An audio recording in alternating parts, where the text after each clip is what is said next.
I don't think it's even a close call. I mean, yes, it's better that they're keeping a top rate if that happens, but they're still going to get rid of the estate tax. And just to be clear, that only helps the tiny number of people who have an estate over 11 million, couples that have a estate over 11 million. So think of that.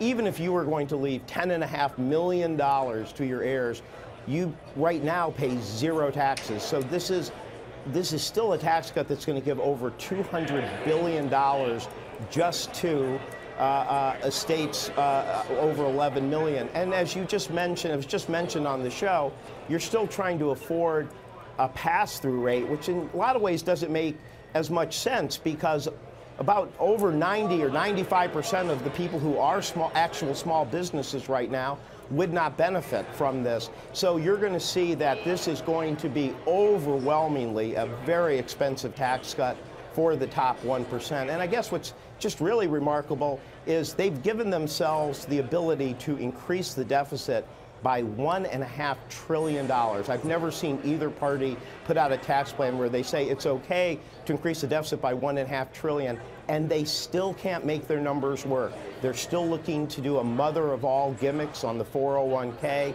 They're still struggling. So, you know, this is a tough sell to their members, but I think even if they get through that, it's going to be a tougher sell to middle-class Americans. Maya, we haven't even gotten yet to SALT. I wonder if you think Brady has cooled the fire on that front.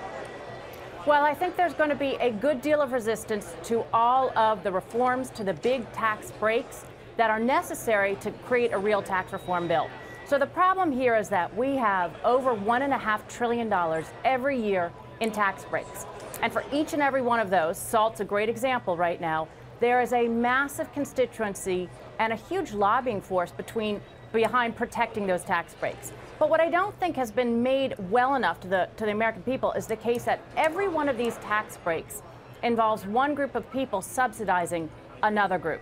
So in the case of the state and local tax deduction, for instance, people who live in lower tax states who presumably are getting lower benefits because they're not paying as high tax local and state taxes have to then turn around and subsidize people who live in higher tax states and are getting more education or health care, whatever things those taxes are buying.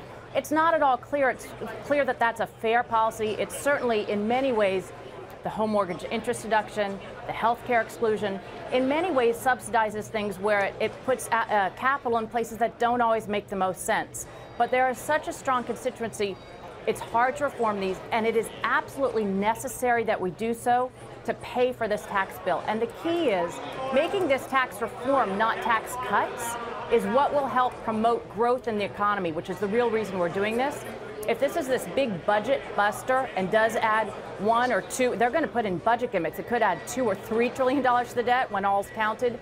That is going to greatly undermine growth, and that's the whole purpose of tax reform. So we need to find these pay-for-it. Hey there, thanks for checking out CNBC on YouTube. Be sure to subscribe to stay up to date on all of the day's biggest stories. You can also click on any of the videos around me to watch the latest from CNBC. Thanks for watching.